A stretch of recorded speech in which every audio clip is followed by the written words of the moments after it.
यहाँ पे बच्चों हमारा नेक्स्ट क्वेश्चन है कि the dimension of an atom are the order of an angstrom. तो ये बात तो बच्चों सही है कि जो एटम का ऑर्डर होता है वो एंगस्ट्रॉम में होता है, ये बात सही है। हमें पता है कि एटम का जो साइज होता है वो 10⁻⁻10 मीटर का होता है, ठीक है। ऐसा इसने कुछ बोला गया है। Thus there must be a electric field between the proton and electron. Why then is the electrostatic field inside the conductor is zero? बहुत ही अच्छा क्वेश्चन है बच्चों, और ये थ्योरेटिकल क्वेश्चन ही है और ये एक एनसीईआरटी एग्जाम्पलर का है।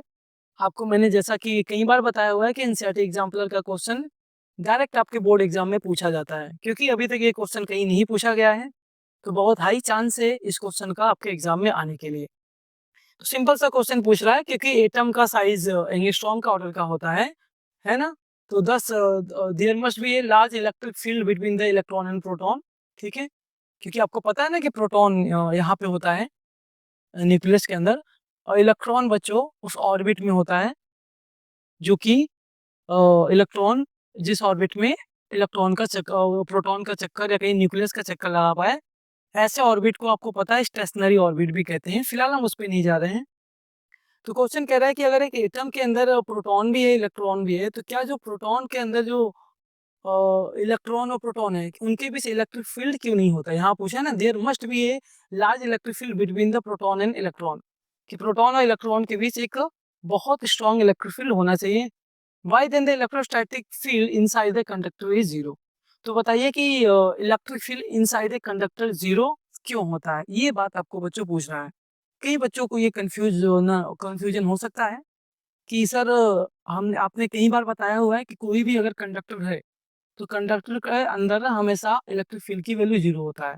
फॉर एग्जांपल अगर हमने एक स्फीयर भी ले लिया है ना बच्चों, चाहे ये सॉलिड हो चाहे वो हॉलो हो, लेट्स सपोज अगर ये सॉलिड है, अगर ये सॉलिड स्फीयर है बच्चों, तो मैं बता दूं अगर ये कंडक्टर है तो ये सॉलिड स्फीयर के हर एक पॉइंट पर इनसाइड इलेक्ट्रिक फील्ड की वैल्यू जीरो होगा।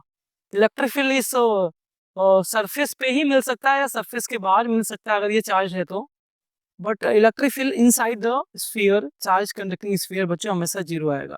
वही पूछ रहा है कि ऐसा क्यों होता है कि किसी कंडक्टर के अंदर इलेक्ट्रिक फील्ड जीरो होता है जबकि कंडक्टर खुद एटम से मिलकर बना हुआ है, और एटम में प्रोटॉन और इलेक्ट्रॉन होते हैं और इलेक्ट्रॉन और प्रोटॉन के बीच एक लार्ज इलेक्ट्रिक फील्ड होता है, ठीक है बच्चों।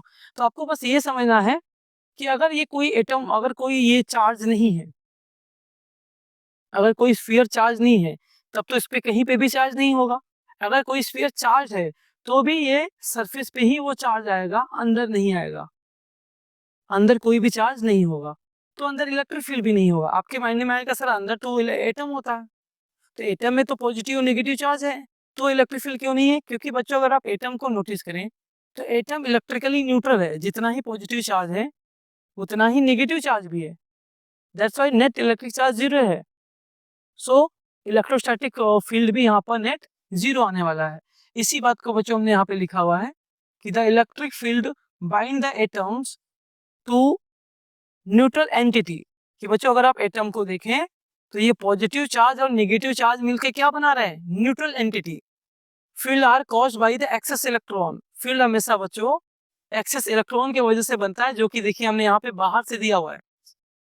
तो इलेक्ट्रिक फील्ड जो भी बनेगा बच्चों एक्सेस ऑफ इलेक्ट्रॉन की वजह से बनेगा या एक्सेस ऑफ चार्ज की वजह से बनेगा, चाहे वो पॉजिटिव चार्ज हो चाहे वो नेगेटिव चार्ज हो। But there can be no excess charge on the inner surface of an isolated conductor.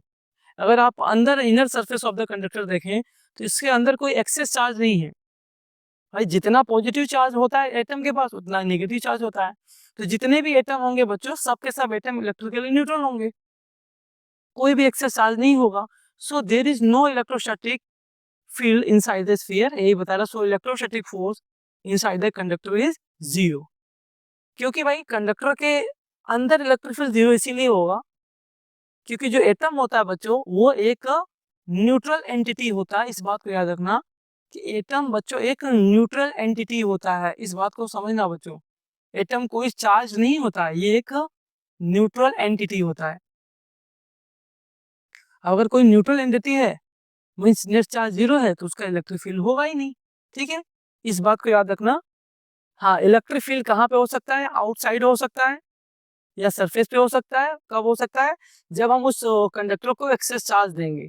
तो भी बच्चों, अगर हमने एक्सेस चार्ज दे दिया तो भी जो इलेक्ट्रिक फील्ड होगा वो सरफेस पे होगा और आउटसाइड द स्फीयर होगा, अंदर नहीं हो सकता।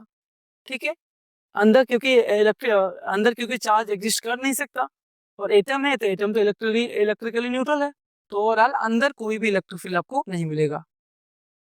आई होप कि बच्चों ये क्वेश्चन आपको समझ में आ गया हो। कोई भी डाउट है तो बच्चों इस लेक्चर को आप रिपीट कर सकते हैं। चलते हैं बच्चों अपने नेक्स्ट क्वेश्चन पे। ये क्वेश्चन आपके लिए बहुत इंपॉर्टेंट है क्योंकि ये एनसीईआरटी एग्जाम्पलर का क्वेश्चन है और अभी तक बोर्ड एग्जाम में आया नहीं हुआ है, तो बहुत इंपॉर्टेंट है ये क्वेश्चन आपके लिए।